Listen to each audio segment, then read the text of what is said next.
Hi folks, Canadian Prepper here. This is a very important and urgent update. I'm going to be reading an article with you today that forecasts that NATO and Russia are just weeks away, possibly days away from a direct engagement. All of the pieces have been moved into place. This is going to be one of the most critical videos I think I've done since analyzing this war from a layman's perspective like I have for the duration of this thing in the past year. This is big, and I'm going to be providing some circumstantial evidence that might support the theory put forth in this article, and I'll provide some counterpoints, and we can all play the devil's advocate in the comment section and hope that they are dead wrong. But it doesn't appear that way. Something big appears to cometh, okay? And I hate to use biblical speak, but something wretched this way cometh, we'll say. Now, this is a Siberian pipeline. Natural gas pipeline. This exploded just earlier today. I guess it would have been earlier today in Russian time. So I'm not sure exactly when this happened, but it was in the last 24 hours. Anyways, this type of event has been happening with greater frequency and intensity in the past month. Okay, these things are becoming all too common, which is why Vladimir Putin today has put his domestic anti-terrorism forces on notice that we need to start cracking down heavier on spies and saboteurs. So this is a very big problem. This is one of the pipelines that went to Europe. Okay, so clearly they're attacking Russia's critical infrastructure, and the Russians are never going to admit to this because they don't want to scare the population, but this is happening way too frequently for this to be a coincidence. The only thing, if it was a coincidence, the only thing to explain this, and this is not the purpose of the article, I'll get to that right away, is that maybe because the Russians are so preoccupied doing other things that they're cutting corners in other places, and that's causing this increased accidental fires and whatnot. But I don't think that's the case. I think everybody knows, and we really have to, at this point in time, take things at face value. You see Belarus moving troops towards the Ukrainian border. I think we're at a point in time where we can stop kidding ourselves, where we can stop guessing about what is coming next and presuming that maybe it's just an exercise, maybe it's just a fixing operation, maybe it's just a coincidence and a flex that the Russians are training the Belarusians to utilize special weapons, i.e. nuclear weapons on their airplanes. Maybe it's just a coincidence that all these Iskander missile batteries have been sent to Belarus and are now fully operational, and S-400 systems. Maybe it's just a coincidence that NATO is now highly active on the Belarusian and the Russian border out of the Baltic states. None of this is a coincidence. So let's read this article because I don't think we got a whole lot of time left. And if this happens smack dab in the dead of winter, boy, are we going to be in trouble. I just hope you have a way to keep warm because that's going to be one of the biggest challenges. So I'm going to quote the site of this article after I read it, and then we can attack it from that perspective, okay? And this was translated, so it might not be perfect English when I read it. Direct confrontation between NATO and Russia is just a weeks away. Several insiders reported that NATO had allegedly decided to officially enter the conflict with Russia on the side of Ukraine in the coming weeks or even days.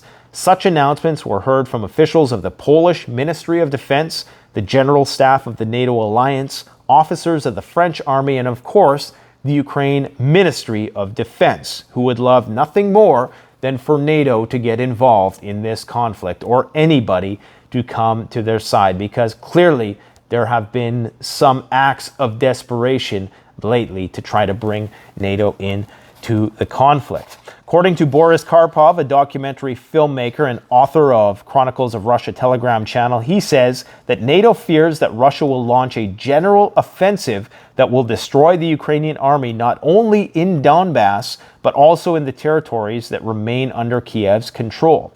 The NATO leadership does not even doubt that Russian units located near the Belarusian-Ukraine border will strike those territories in the first place. So we're seeing this massive military buildup, which signals that it's only a matter of time.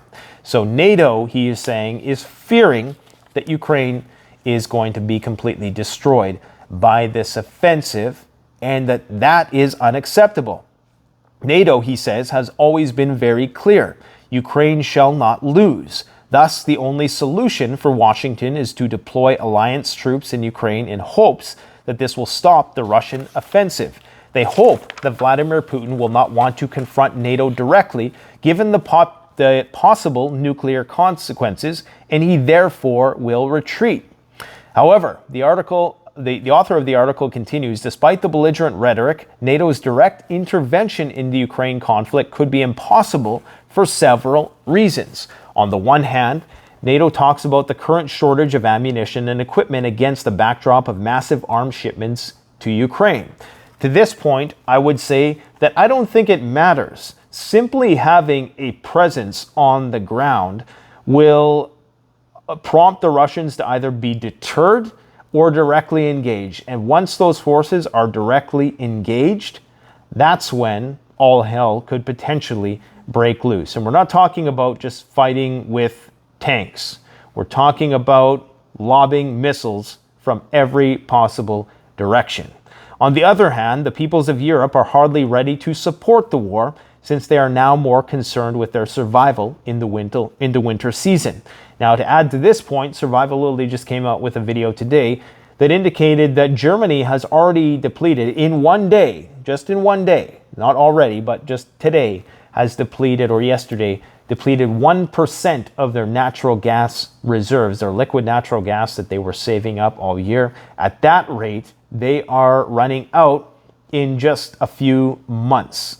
And that means that the price of natural gas goes sky high, and you're going to see a lot of political unrest as a result of it. So yes, Europe, unless there is some direct attack against Europe in the first place, it's going to be very hard to compel them to support such a conflict.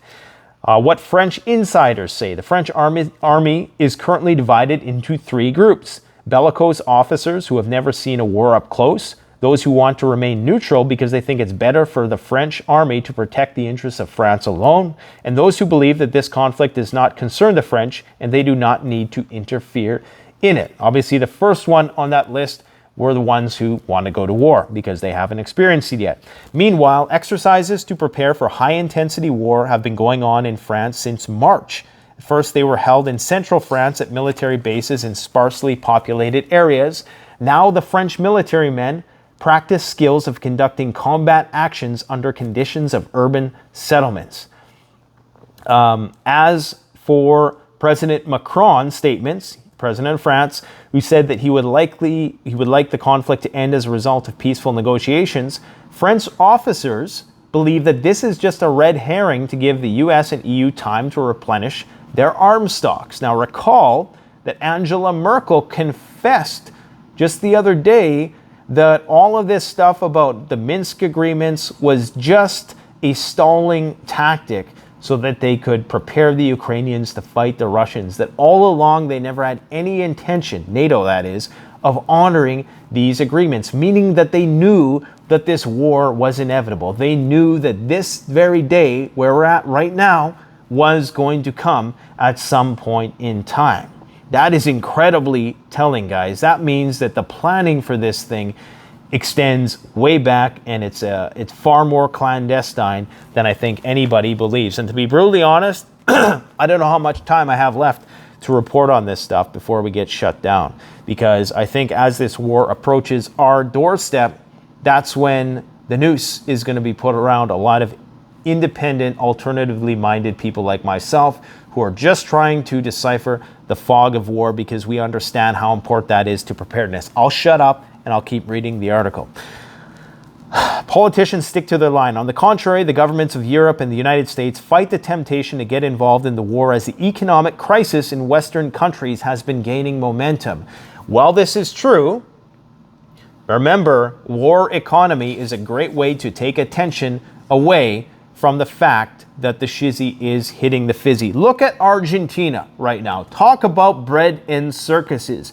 70% inflation, and they are out celebrating that their team won the World Cup. Great, congratulations. I ain't hating on it. I could care less who won the World Cup, to be brutally honest. I seriously couldn't care less about anything else in life than who won, from my perspective, is just a meaningless exercise in kicking a ball around a field. But some people put a lot of meaning into that, but to the point where millions of people are gathering in the streets to celebrate while at the same time enduring 70% inflation, that is the epitome of bread and circuses, my friend. Okay. Why talk about the Russian-NATO war, they say? Okay, actually, let me go back one step. This is important. A state of war would lead to the introduction of martial law and comprehensive control over the population. Such a state of affairs may bring people together in the face of trouble and danger. Exactly what I kind of just said, is that it would be great to take attention away, and it would also stimulate the economy in some ways. Just like in World War II, we're all going to do our part. We're all going to come together for the war machine. If they can keep it non-nuclear and they can keep it conventional somehow, and they don't invoke Article 4 or 5, or if they do, they participate in a limited fashion and it doesn't go nuclear on the strategic level, then perhaps they're going to play that out. And then we're just going to be constantly on thin ice from here on in. I mean, if NATO goes to war with Russia in a conventional sense and nukes don't fly right away, from that day forward, we're on thin ice. And my bug out bag is not at the door like it is now, but it's right beside me, because that's how tense the situation is going to be. Anyways, political scientists have two theories on the matter. One, NATO's entry into the war will immediately force Moscow to capitulate out of fear. Western countries will then gain access to resources of the weak in Russia, and President Putin will disappear from the international arena. Let's get real. Is that ever going to happen? No, it's never going to happen. All this is the result of NATO's intoxication as the alliance fears Russia's imminent general offensive in Ukraine and thus tries not to let it happen. Okay? I think right now, I don't think that the people we have in power are nearly as competent as we might hope with respect to... I really think that right now they're playing a game of chicken. Either side wants to see who is going to flinch first, who's going to move out of the way, because all of the signs point towards a big clash between NATO and Russia. I mean, the Russians are in our faces loading up nuclear silos. They're preparing the avant-garde missiles. They're deploying the RS-28 Sarmats. They're they're training the Belarusians to drop nukes. They're sending their missile defense into Belarus, anticipating NATO potentially invading Belarus. Of course, Belarus now under the nuclear umbrella. Everything points towards Moscow preparing its bomb shelters. I mean, it's so clear. It'll probably, after it all transpires, and if it inevitably happens, which I hope to God that it never happens, because the last thing I want to do is be right about any of this, and I want to just go back to making videos about me cutting down trees in the wilderness and trying to stay warm. I don't see how this ends otherwise. I mean, it's really only a matter of time. Biden came out today and, it wasn't today, but it was a leak that came out today where back in November, he had said something off the cuff about how, the Iranian nuclear deal is dead and it's not coming back. But we don't want to say that officially. Now, this just was leaked today. Now, at that time, we were saying that the nuclear deal is dead for months and months. And everybody called us pessimists at the time. But that's just it. I mean, what else are they aware of that, do they think that peace with Russia is dead? Obviously, because there was a report that came out not too long ago that apparently the Americans were encouraging Zelensky to pretend that he wanted peace or something like that. So guys, I just think that this situation is wildly out of control. We got to prepare our asses off for what potentially might be coming down the road, and just don't live in fear. Enjoy Christmas, enjoy all that stuff. But man, this situation is getting crazy. Igor Girkin, a prominent Russian military blogger. Okay, I want to talk about the source of this. Before we get into this, this is important because he's talking about how they're probably going to use tactical nukes. The source of this is Pravda. Now, Pravda, as far as I know, means truth in what's that language called? Russian? Yeah, Russian, obviously. Means truth in Russian. And there, if you go, there's Ukrainista Pravda and there's Russian Pravda. Okay, both are very alternative websites. Obviously, one touts the Ukrainian point of view, and the other touts the Russian point of view. But if you take both of these websites, you can get a lot of really insightful on-the-ground information, okay?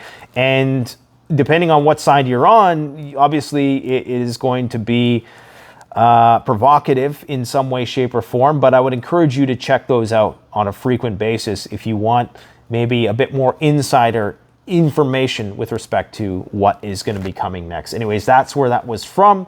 I'm telling you the source because obviously it's from a Russian source, but what I liked about that article is that it provided both sides of the coin, but it came to the conclusion that we are likely just a few weeks away from a direct NATO engagement. That doesn't mean that Abrams tanks are going to be fighting the Russians in Ukraine. That just means that the clash is coming. I mean, this Siberian pipeline that was supposed to go to Europe, these attacks on Russian critical infrastructure are going to be taking their toll very, very soon.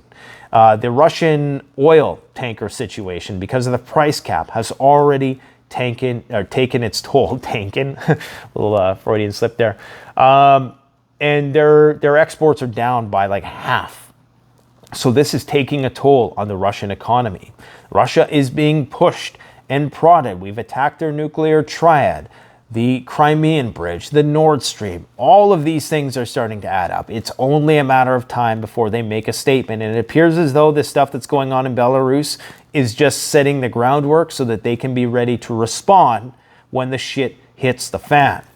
Igor Girkin says Russia should use tactical nuclear weapons on NATO, not on Ukraine, on NATO. He thinks that the war is lost. He thinks that the Russians have lost, essentially. Igor Girkin made the comments at the end of an interview on some other YouTube channel. Who is known as Igor Strelkov, was a former agent with Russia's FSB security services and played a key role in Moscow's annexation of Crimea in 2014. So not a nobody with respect to this stuff, okay? He said that if Moscow used nuclear weapons, Ukraine would have access to such a weapon within a month and use it in the exact same way, adding that everyone in the West will applaud that. Okay, so this is an interesting theory. He thinks that NATO might not directly respond. There's some other stuff that I don't want to bore you reading because, like you, I hate when people just come on here and read articles. I want to provide my own analysis of the stuff. But he believes anyways that they have to use nukes. Just like that commander on the front lines of Donetsk said the other day, the Russian commander, he said, we have to use nukes in order to win this war because the West is just overwhelming us with, you know, their firepower, their support for Ukraine. $100 billion worth of, you know, military equipment takes its toll, even on the second best army in the world. So he says that if Moscow used nuclear weapons, Ukraine would have access to such a weapon. So that he's suggesting then that perhaps NATO would offload that responsibility to respond to Ukraine. That's interesting. I've never heard that theory before. That's a very compelling one. Of course, if that happened, I don't even know if that's going to happen. I mean, clearly this guy must know something. He was in the FSB, former agent and renowned blogger in Russia. But anyways, not looking good. Okay, so as I said before, because of all this sabotage stuff, Putin, when speaking on Security Services Day, said that it's necessary to suppress the actions of foreign special services, quickly identify traitors, spies, and saboteurs. Remember, 30% on the military next year. We are going into a full-blown war cycle here, and most people do not understand that. The only stocks that are up this year, Raytheon, Lockheed Martin, Northrop Grumman, The same stocks we've been telling you guys about all year long. Remember when I said I was selling everything several months ago? I've been talking about how the market is wildly overvalued and gold is going to be what emerges. Well, gold is now up. Crypto has been annihilated. I mean, it's still holding up surprisingly well. But guys, I mean, I want to swear because it's so obvious what's coming in 2023. It's so freaking obvious.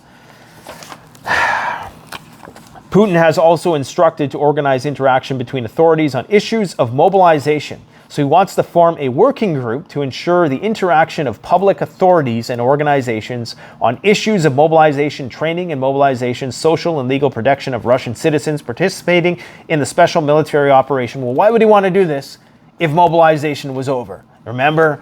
Oh yeah, we're done mobilization. Clearly, like most people speculated, that was only the beginning. The Russians can, if they want, mobilize 25 million guys if they really, really had to. And 300,000, forget about it. That's only the beginning. This pipeline explosion, there was another one that happened just 2 or 3 days ago, right before this one. And there was ones that happened just a few days before that. You don't hear about a lot of these. This one we're hearing about because it's very hard for them to cover up. The other one I think happened at night. It didn't happen in a community where people had cell phones and could record it. But this is big. This is all putting stress on Russia's economy. They're construing this, I guarantee you, as attacks on their critical infrastructure, trying to weaken them. Remember, this whole thing is to weaken the Russians because we're at war. This is World War III. And people need to come to terms with that. And if you do, then it's not so bad. It sounds kind of weird to say that, but you know, just imagine 200,000 odd people watch these videos every day. And that's out of 200 million. And I'm sure that there's a lot of people who are in the know about what's coming. But just imagine the surprise of being one of those people celebrating in the streets in Argentina and suddenly a nuclear bomb goes off. How shocked. I mean, the fall from grace, that's a huge gap to bridge from going to everything is just fine to, oh, okay, we're in nuclear war. At least we'll be ready. We'll be primed mentally for when this happens. This pipeline carries gas to Europe from the Russian Arctic. It was built, from the Russian Arctic to Europe. It was built in the 1980s. It enters Ukraine through the Sudza metering point, which is now the main route for Russian gas entering Europe. So they are still transporting gas through Ukraine, which is just wild to me. I guess Ukraine has to keep that gas flowing because they're going to lose the support of surrounding countries if they don't or something, and that's going to impact their ability to fight the war. I don't know, but it doesn't sound too good. Russian city suffers casualties. Belgorod, 14,000 without power. Kiev right now, 80% are without power. They've almost, you can see how as we approach this major Russian offensive, that more and more of the Ukrainian grid is being compromised every single day to the point when it's going to be a full-blown blackout. And once the ground freezes, see that part of Europe right now, let me just pull up Climate Reanalyzer, okay? This is something that people need to see. Okay, so today's weather maps, let's look at 2-meter temperature anomaly. Okay, so you can see in the Arctic here, you probably can't see that on there, but this is the Arctic, this is North America. We have this massive cold front, jet streams all broken, and up here in Labrador, Quebec, record temperatures, record high temperatures in the Arctic. This is where it's supposed to be coldest. All that cold air, that Siberian cold front they're calling it, is coming down because the jet stream's all screwed up. Anyways, let's go to here, South America. Okay, so Ukraine, right around here, for the last few weeks, this has been in the red. Any place where it's red, that is, let me see if I can zoom in for you here. Let's see here. Okay, any place where it's red, that means there's a high temperature anomaly, higher than average temperatures. Anywhere it's white to blue, that's where it's a low temperature anomaly. Ukraine has been right here, sorry, that's the Black Sea. Ukraine has been red for the last few weeks, which is why the ground hasn't frozen, but now it's starting to freeze, okay? There's places in Europe that are still seeing above average temperature anomalies, but places like Germany, like Austria, where survivability is, have been experiencing some record cold temperatures, and it's only going to get worse. Anyways, what I'm trying to say is that the ground hasn't frozen yet because of all these wild weather anomalies, and that has, I think, postponed the plans of the Russian invasion just a little bit. I already talked about the Russians taking equipment to the Belarusian border with Ukraine. This is interesting, and this one I'm very suspicious about, okay? U.S. fleet of B-2 bombers has basically been grounded indefinitely because of some malfunctions that have been going on. Now, there was that situation where the nuclear submarine caught on fire. Remember the UK submarine, the nuclear submarine with Trident missiles, nuclear missiles on it, caught on fire earlier in the year. Rishi Sunak was rushed out of the meeting. It was this huge thing on the news, probably not on the mainstream news, but on our news. And you're starting to see these things happen. You're starting to see a lot of plane crashes. You're starting to see, military crashes. Is this cyber, or is this just the consequence of them doing more exercises? Probably that. But it makes me wonder, because you're talking about grounding your entire fleet of stealth bombers because of these errors, these malfunctions that are going on. Is this some 4D chess move to try to encourage the Russians to make a move? Because if the Russians know that, hey, the B-2 bombers are down, not that the bombers are going to be a huge part of a nuclear or retaliatory strike anyways, they'll have some impact.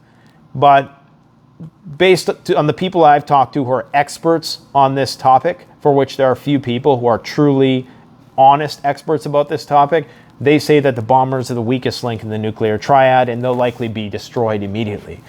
But before they even get up in the air, is there something going on here? Okay, is this all just a ruse? Is this all fake, that there's problems with these bombers? They're saying that they're going to replace the B-2s with B-1B Lancer bombers for the time being. I don't know exactly what kind of bomber that is. I'm just reading this here.